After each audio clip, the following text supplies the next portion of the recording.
God. A tornado has been confirmed. Protect yourself from flying debris. The weather. An uncontrollable force. Unlocking life. And unleashing chaos. As our planet heats up,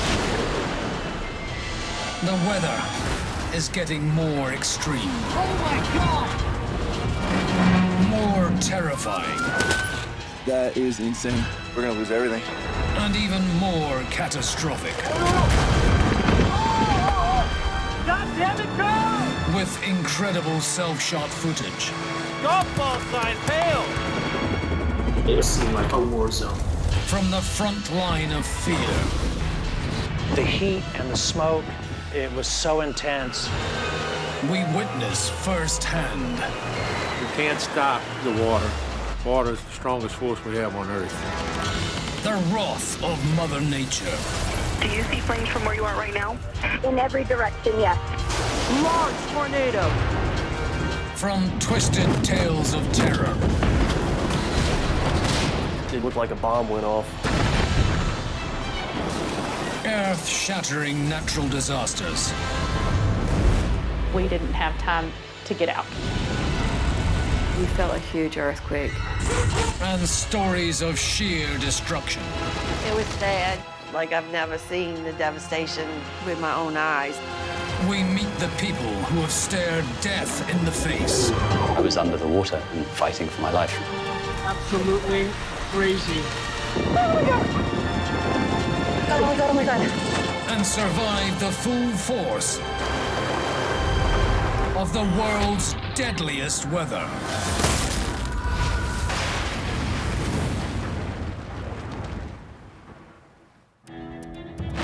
Coming up, a once-in-a-generation eruption on a volcanic island. Mental. That is huge. Flattens homes and devastates lives. It was a real moment of panic.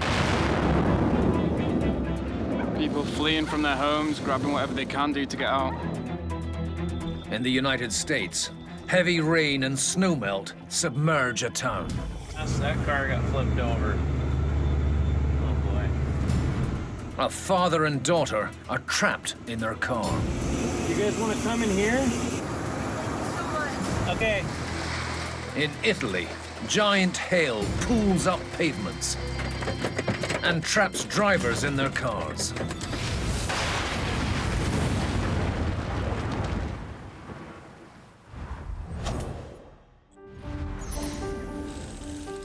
Off the northwest coast of Africa, the Spanish island of La Palma. 85,000 people have set up home beneath a volcano that hasn't been active since 1971.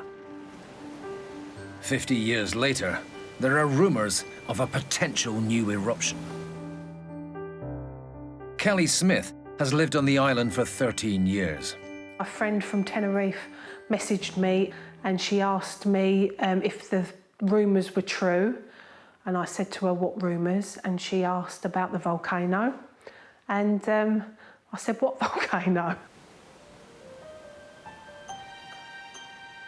Andrew and Ailey Miles have only just moved to the island and have been exploring the Cumbre Vieja National Park.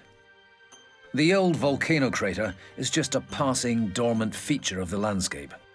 We're aware of seismicity occurring on a fairly regular basis and it being not that big a deal because it's just part of the fabric of where we live. Long-term resident Catherine Gouffron suspects something isn't right. There are earthquakes in the night, and I wake up and I feel I have this, perhaps we should go. It's September 19th, 2021, and the rumors turn out to be true. We felt a huge earthquake, and it was a real moment of panic. We stood up from our sun loungers. We could see the plume of the initial eruption. So this is my first volcano. Initially, it's a novelty for most people. There she blows. Wow.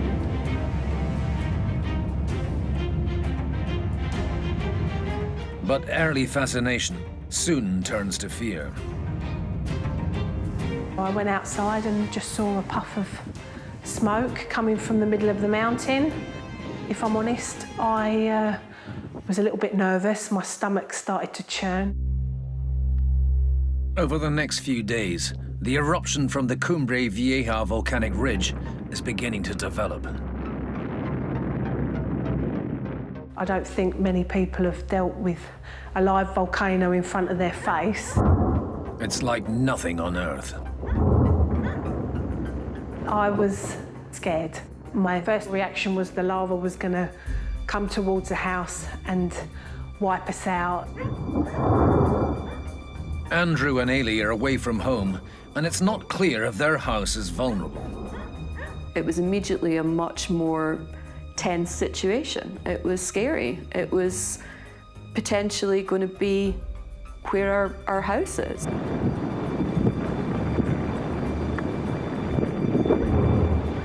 We watched the volcano for a while, just trying to process what had happened, generally being in awe of the sight that we were seeing. It was surreal. Catherine's home is so close to the stream of lava, there's only one choice. I thought, that's it. We need to go. Everything in your body is shouting, run, Forest. I contacted a friend in Tenerife and quickly booked a ferry so that we could be away from it in case all hell was going to break loose. People are leaving their homes by choice and by order of the authorities.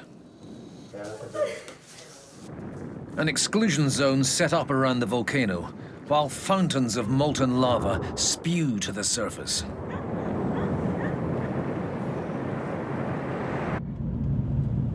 British volcano tracker Chris Horsley is zoning in on the eruption. On arrival, it's the skies lit up red. I mean, it looks like there's a huge fire, the Earth's fire, coming present to land. Everywhere you look, there's a blue flashing light. People fleeing from their homes, grabbing whatever they can do to get out. And the constant rumble. And it's not pulsing, it's non-stop. That is over 100 meters in the air. Whoa! Mental. That is huge. One of the craziest things I've ever seen. It was very incredible to look at. You felt that that's what people wanted to see, the kind of Hollywood special effects of a volcano. Whereas for us, it was very much, yeah, but what's happening on our street?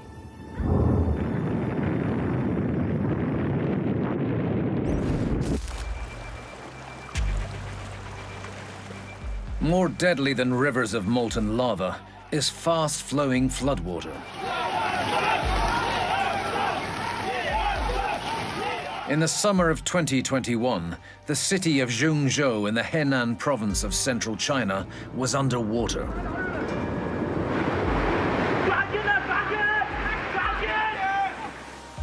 One woman has no way out of a shopping mall. A rescue line and muscle power her only hope. The strength of the community saves many lives. But 12 people are killed after the heaviest rainfall the province has ever recorded. In late 2020, Typhoon Ulysses hit the Philippines.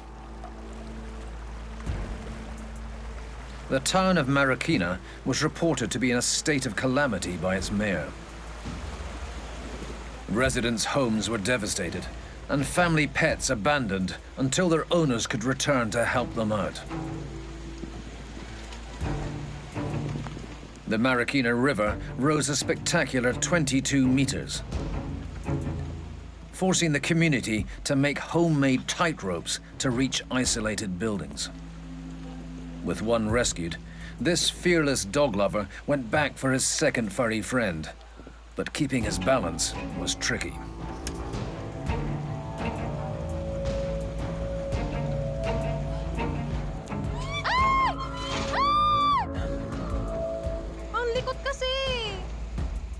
Quick thinking kept the frightened pooch within reach until he refound his footing. Navigating downed power lines and a broken rope, he clings on until the desperate owner can be reunited with her dog.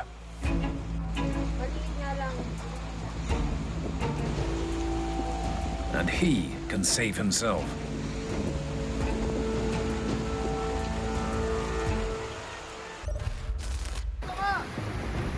The rain in Spain falls mainly in the plains. But in late autumn of 2021, excessive rainfall catches out motorists as roads flood in minutes. Firefighters turn their ladders into rescue beams, dangling from ropes to pull this driver to safety. His car is abandoned to the raging torrent below, while he clutches what little he could grab. And he's escaped an impossible situation.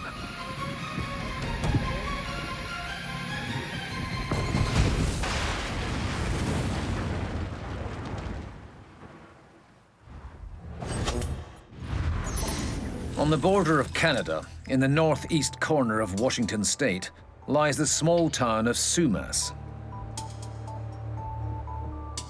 Early Dutch settlers drained huge lakes to make them into farmland. The area's been prone to flooding ever since. It's mid-November 2021. Weather systems coming in from the Pacific are unleashing 3 days of rain. Mike Scolton sells tractors in Linden, just west of Sumas. It's known to be a pretty rainy place. On Saturday, it rained all day long. Sunday, it rained. It was like a hard rain. It got really warm too, so we had a lot of snow melt. So it was a perfect storm for just getting a lot of water. I think in the 3-day span, there were 7 inches. Uh-oh. That car got flipped over. Oh boy. Sumas is underwater. Mike and 2 of his colleagues take out 3 tractors to help rescue people from their homes and vehicles. I ain't gonna lie, I would not be taking a car in this. I'm getting pushed with a tractor of all things. The water was moving pretty fast across me. It was hard to stay in a straight line, it really was. I opened the back window a few times, just in case I got in the ditch or got swept away, that I could jump out. And without maybe ending up in the ditch. Now you're not going to end up in the ditch. Or these guys I think are a little crazy. Especially you see the river, it's going right through here. That's where washouts could happen. Boats and tractors are the only way to reach people. The way that everyone says to go, and we got some boat launching going on in the road. That's something you see every day. Gotta watch my wake a little bit. You can never estimate how deep the water is, but it's deep right now. Oh, there's a bump in the road. When there's a bump in the road, that scares the living crap out of me. Houses built only months before are reclaimed by the water. That is a house, and that's not supposed to be underwater. Yeah, Sumas is underwater, folks. We should all do a high five for these guys. How do you think this? Nearby, families are in danger. Thanksgiving plans are abandoned. Yes. Brand new kitchens are underwater. Possessions stacked high to stop them floating away. In Sumas, submerged vehicles must be negotiated, and Mike is testing his tractor to the limit to save lives.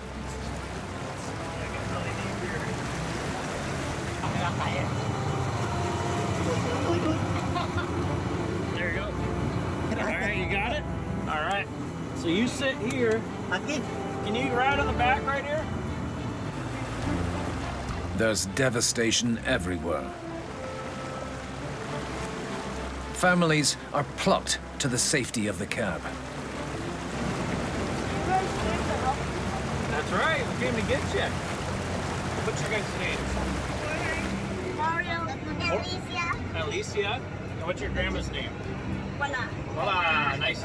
Well, good, we're gonna get you guys dry. Despite the treacherous conditions, Tom O'Grady decides to pick up his daughter Tommy, who's leaving hospital. We get to Everson, and we're driving through the wheel well deep water again. And I'd never seen or been in water so deep. But by nightfall, the water's still rising. Tom and his daughter can't see when they're crossing fast-moving currents. Oh, I feel water coming in. All of a sudden, we were hit with this huge wave of water. I had been wearing sandals and slippers, and I felt this cold water washing over my feet, and I said, "Dad, we're taking on water. What are we gonna do?" And I started to panic. Mike is heading home, but the route he's taking is treacherous. We're in this is a strong current. I'm holding my wheel because the water wants to take my steering wheel. On the horizon, Tom and Tommy are stuck in a ditch in their truck that's rapidly filling with fast-moving water. Away. There's people. Okay, these people might need to be saved. Definitely thinking we weren't gonna make it out alive. I was thinking the water was just gonna keep on coming in, and it was just gonna keep getting deeper and deeper. I don't know what I'm gonna do though. I saw the lights. I saw the tractor's lights and rolled the passenger window and stuck my arm out and started waving. I said, "We need help, we need help." You guys want to come in here? He's just gonna block the current, okay? That way the truck won't move, hopefully, okay? Okay. I saw their truck slightly move a little bit in correlation to where I was, and I was like, oh crap, this truck's gonna give way, because the water was moving very fast. Mike works in tandem with his colleagues in the other tractors. And Mike backed up his tractor to the passenger door where I was. He was very scared, and it was terrifying. And I just remember thinking to myself, well, I don't know how I'm gonna do this, but I'm gonna do it somehow. And I managed to get up onto the trailer hitch and hold on one of my hands, and then I climbed up from the trailer hitch into the cab of the tractor. Tommy's dad, Tom, is freezing, unwell, and attached to an oxygen tank. You guys want to come in here? He didn't have any energy to move. You think you got it in you to do it? All right. Just take your time. If she can do it, you can too. I bet it. I believe in you. I believe in you too, Dad. She says she believes in you.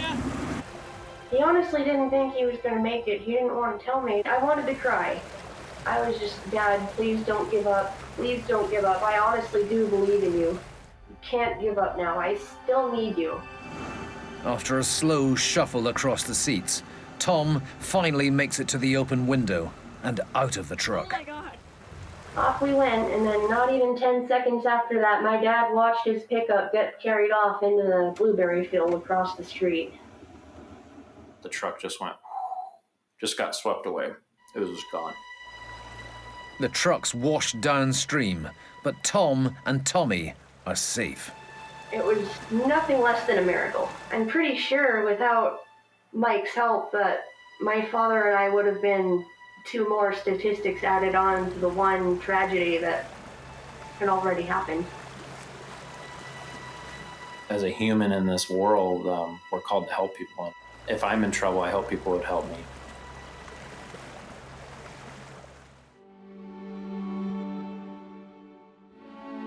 The next day, the floodwaters dropped, but the infrastructure is devastated. Railway containers are tossed aside and clutter the river. Sumas in Washington state will take years to recover. Driving through flooded rivers is risky. In India, Rakesh and Yusuf follow a bus across a causeway. They don't have enough power and they've pushed sideways towards the overflowing river.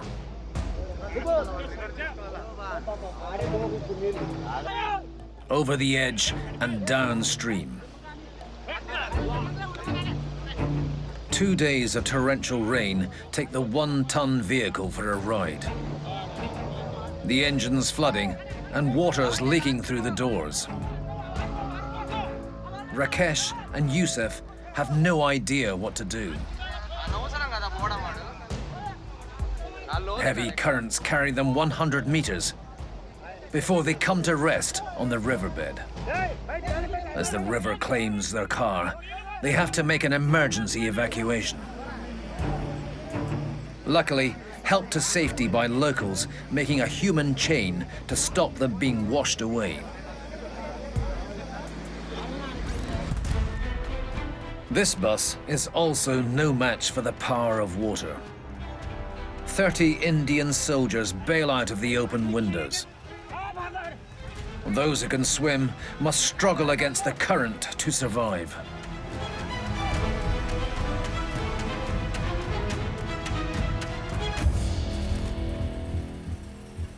But some of the bravest souls are the train drivers of the Emerald Jungle in Ecuador. Regular downpours constantly loosen the footings holding up the tracks. They're either completely submerged by water or completely exposed to the elements, with absolutely nothing holding them up. La vida es un juego. Hay que jugar. Por eso nosotros nos jugamos. Nos tomamos la vida como que si fuese un juego. Pilla lo que está pasando adelante y nosotros sin miedo alguno vamos a ir. No vamos a detener la marcha, vamos despacio. No sé qué vaya a pasar. Está lloviendo fuerte. Le estamos dando suave y al infinito. Esto es así. Vamos, pues, pendejo. Atrás.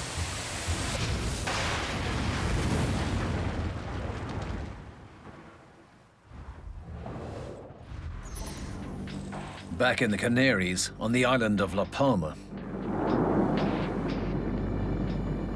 A month in, the deadly aerial threat is changing the atmosphere.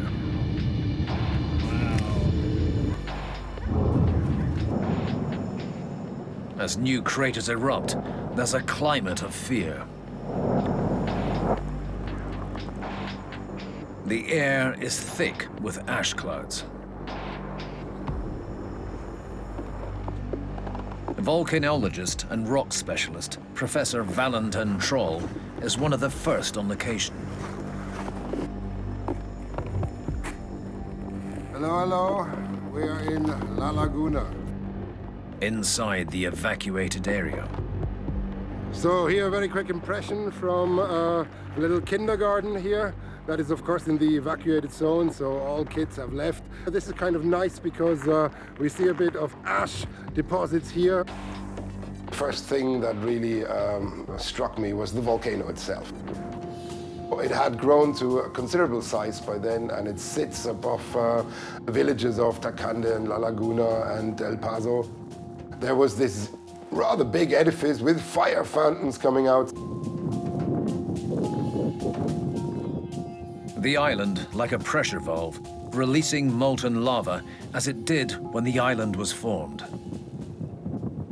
I think my closest comparison is like a First World War battle scene. There is loads of people going backwards and forwards, police is going this way, emergency rescue teams going that way, animal rescue teams going yet another way. People have gas masks. Here or there, you can hear the cracking and crumbling. And then once the lava heats up the piping in the house or hits a gas tank, you get these random explosions here or there in the exclusion zone, and you're just, whoa.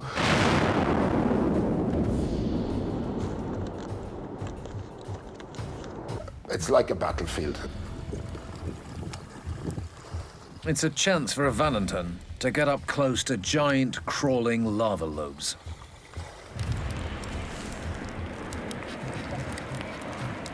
You really see that the upper crust is rolling over and it's coming down at the front of it, and the whole thing is moving towards you.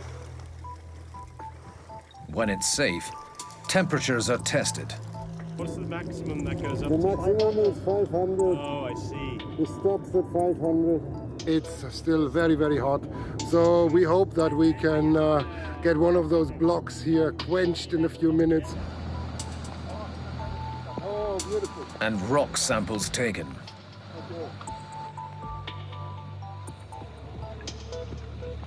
But the air is unbreathable and deadly. You must be equipped with gas mask because there's a lot of fumes coming out, a lot of gas is being expelled from the lava flow, and there's a lot of also fumes from burning. You get a lot of toxic fumes, so you really need to be protecting yourself. The lethal atmosphere is not the only airborne danger. Suddenly we saw these large blocks rolling down the hill, and these were bombs that were thrown out from the volcanic summit. Here's another block coming down, and it's red hot, at least in part, and it's coming at enormous speed. And then they were traveling ballistically. They were rolling down the hill like cannonballs. Saw that the outer shell was lava, rock-colored, but the interior was still glowing. It was just an amazing phenomenon. Oh my Lord! Oh yeah, I can feel the heat from here.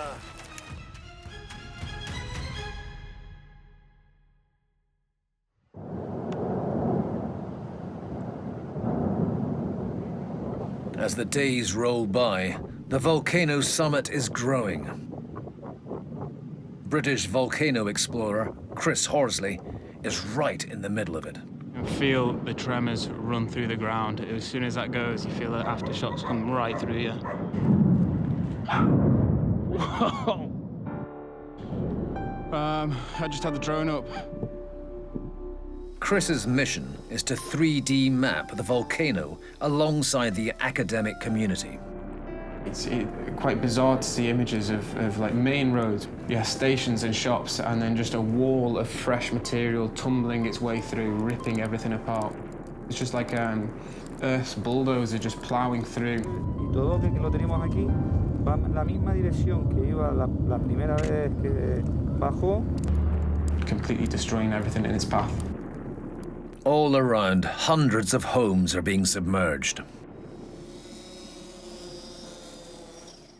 The destruction was rapid. In a matter of a week, we saw several lava flows down a hillside, and it's completely destroyed several villages along the way.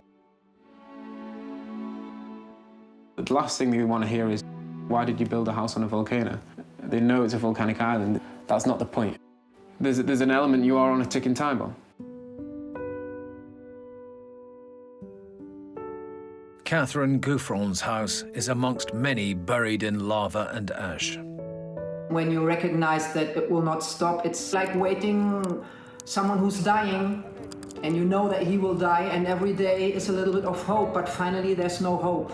And you need to, to turn the page in the book and say, okay, that's it. There's nothing left.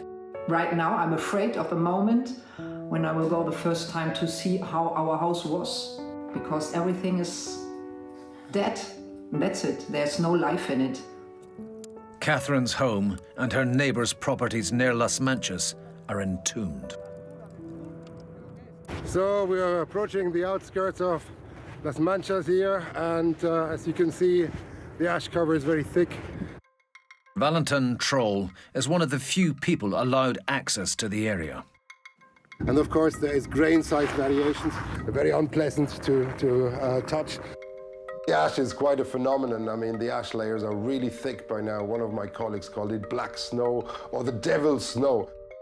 Even the dead aren't safe.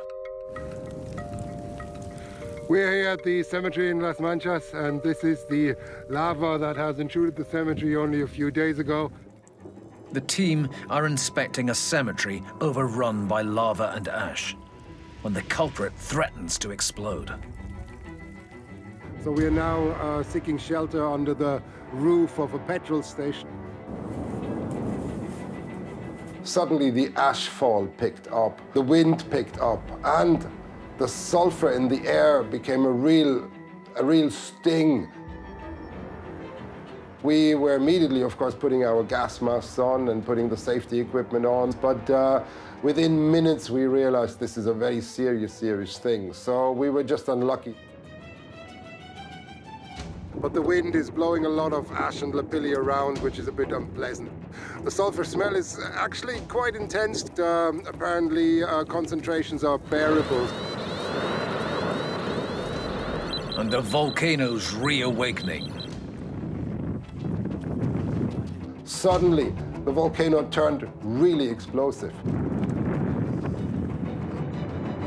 There was this big cloud, this bulbous cloud coming out, and it was gray and brown and really intense. They have to get away. We knew that this was not a good place to be. Tiny particles of rock fly through the atmosphere. It's being like sand blasted, but with very sharp sand fragments, basically little glass shards. But now it's very obvious. If you've seen them erupting, it is a really hellish situation.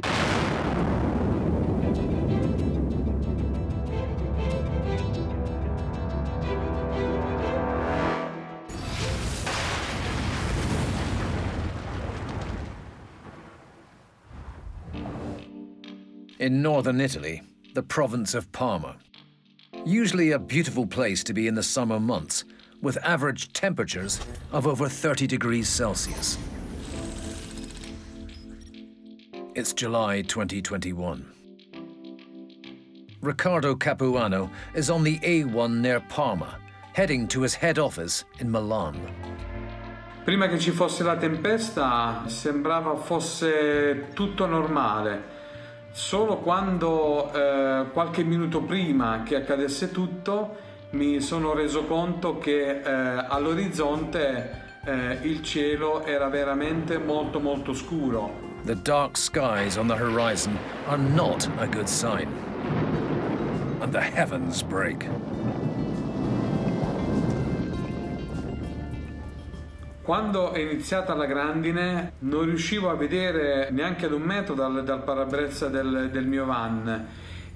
Sentivo solo grandi e forti rumori sul mio van. His whole section of motorway grinds to a halt. La sensazione che ho avuto quando mi sono fermato era assolutamente una sensazione di paura.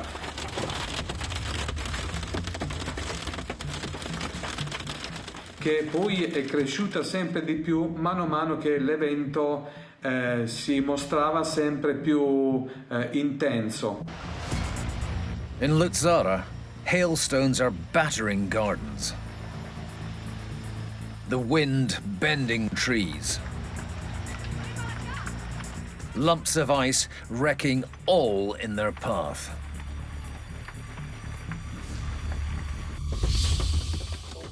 On the A1, Riccardo is dodging giant hail hurtling towards his windscreen at high speed.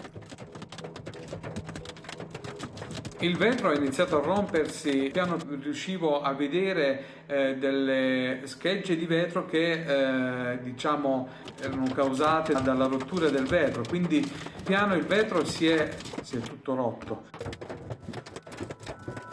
Shards of glass are flying into the cab. Riccardo has to crouch on the seats. Ad un certo punto durante la grandine ho dovuto proteggere la mia testa e il mio viso perché schegge di vetro ormai venivano dentro l'abitacolo. Avevo appunto anche il timore che mi finissero in faccia o addirittura che il vetro potesse aprirsi per permettere le entrate, diciamo, di queste palle di ghiaccio. Ho dovuto proteggere la mia testa e il mio viso con una giacca che avevo in furgone. Sheltering under the metal roof, Ricardo tries to protect himself.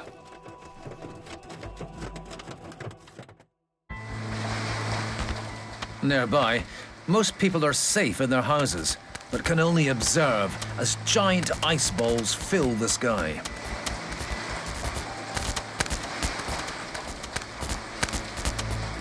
It's like a shower of meteorites landing on Earth. Normal-size hail hits the ground at 40 miles per hour.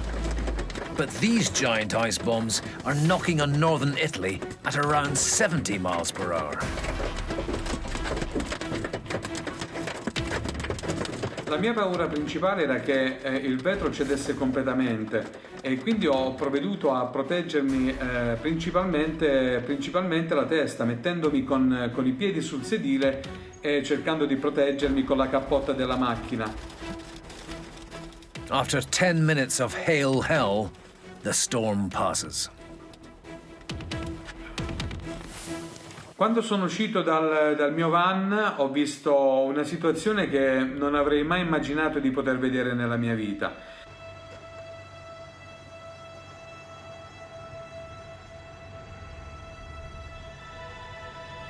Ero in una delle autostrade più trafficate di tutta Italia, assolutamente bloccata, con auto ferme e distrutte. A scene of devastation. Cars attacked by cannonballs of ice. Fino a qualche anno fa di questi eventi io ne ho sentiti veramente pochi, ma ultimamente anche qui in Italia si stanno verificando molti di questi eventi, o grandi grandinate o grandi piogge. Ricardo's van is undrivable and has to be towed to a garage. But Ricardo survives. Ho capito che Madre Natura, quando vuole, può farci del male. Sì, questa esperienza mi ha insegnato che con Madre Natura non si scherza e bisogna trattarla nel miglior modo possibile, perché poi dopo tutto il peggio si ripercuote su di noi.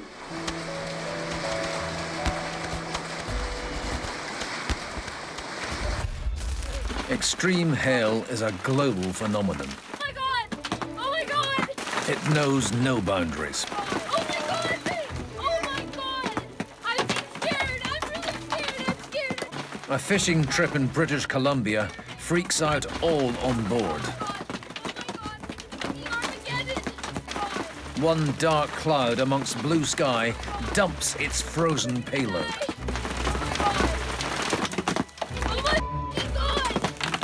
The fish, much more protected than the humans on board.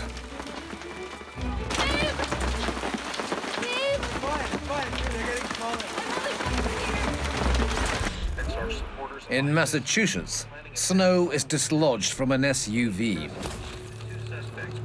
Jeffrey Coates' windscreen is destroyed. Nothing can prepare you for a flying sheet of ice. All Jeffrey can do is pull over to assess the damage, which is extensive.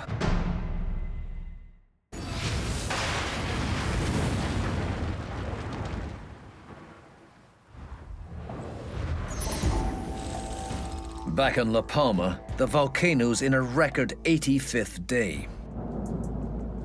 The eruptions continue in force.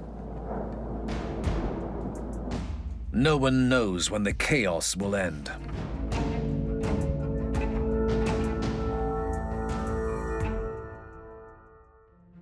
But in mid-December, a lull. A quiet volcanic phase allows new residents Andrew and Ailey to return home to see just how close the lava has come. It is now about 100 metres away from our house. This is the view down our front steps. All of our plants are looking quite buried. So I'm in my front garden just now, and the rock that you can see in the distance there is the lava flow. So it's maybe about 130 metres from our property, and it flows right the way downhill and comes right round, covering just such a massive area. This is from the top of our garden, and this is the new landscape. But incredibly, the lavas run either side of their house. The neighborhood has been swallowed up by a cooling flow of new rock. Everything is gone. It has been burned and buried, and that is all that there is to it. There's nothing that is recoverable. There's not a hint of your house having been there. It's very final, very final. Their house is covered in volcanic ash that'll turn to cement if it rains. It's completely altered the landscape. Andrew's currently working on clearing the driveway so that we can get some access with our car again. So I have my PPE on. The reason that we want to remove the ash from the roof isn't aesthetic. It is actually a very porous material. It's small pieces of hollow rock, and they absorb water really well. And basically that means that the weight of them increases.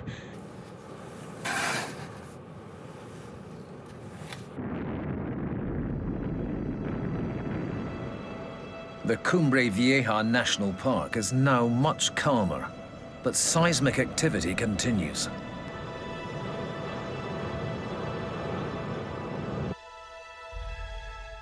Nearly 3,000 homes have been lost. Countless lives devastated. A new peninsula has been formed in the sea. Catherine's home is gone forever. Everything can change in one day, in 1 minute, in an hour. I think an experience that everyone who experienced losing something knows.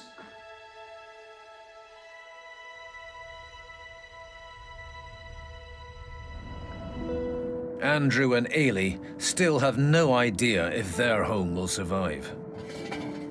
I don't even have the words to articulate how terrifying that is. I'm really quite frightened. It's been just this horrible state of limbo. No one knows what impact the ash will have on the climate. On the one side, it's humbling. One realizes how small humans are compared to these natural forces. On the other side, it's quite invigorating because you have the privilege to be there and feel the earth trembling, to feel the rumble of the volcano, to witness such a natural spectacle is quite amazing. Volcanic ash and gases can reflect incoming solar radiation and absorb outgoing heat from the land, cooling average temperatures. This seismic storm, just part of a long-term influence on our weather. Volcanic eruptions themselves have a huge part to play in climate. The world itself kind of runs in patterns that are quite often peaks in weather. So they have overall control about what this climate does. The planet taking care of itself, it's a pressure release valve of a system that needs to stay stable for us to maintain an existence. Without volcanoes, there wouldn't be life on this planet. Huge rocks falling from volcanoes are only matched by boulders set free from cliff faces by heavy rain. This family in the Sichuan province in China stop to let a lorry pass. It sets their journey back a few crucial seconds. But they're surrounded by danger. On their right, a sheer drop to a fast-flowing river. On their left, a water-laden hillside losing a battle with gravity.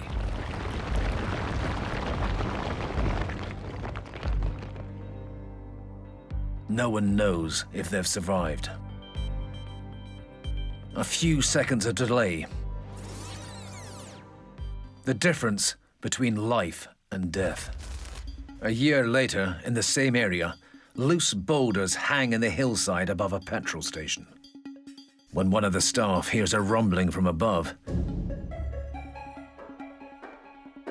the customers get out of their car just in time.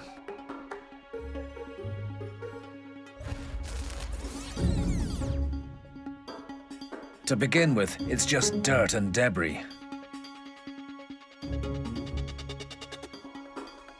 But followed by a giant lump of a rock. Dirt is spewed out into the road,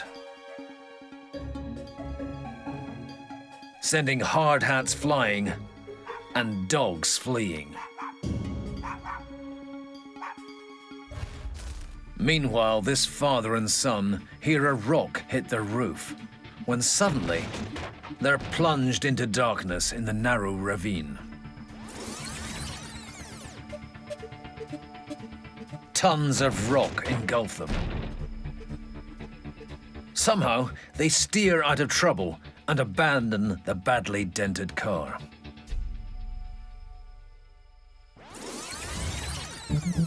The driver tried to speed up to avoid getting hit. Without his steering and quick thinking, they could have been in the ravine. Footage after the event shows just how big the rocks were and how much damage they can do.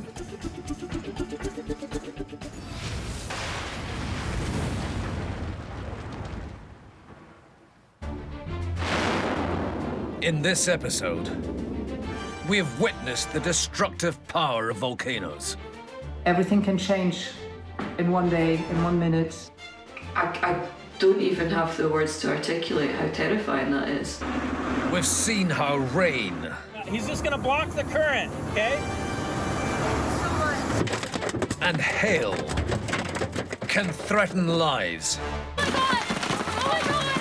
And next time, there will be more, because deadly weather stops for no one.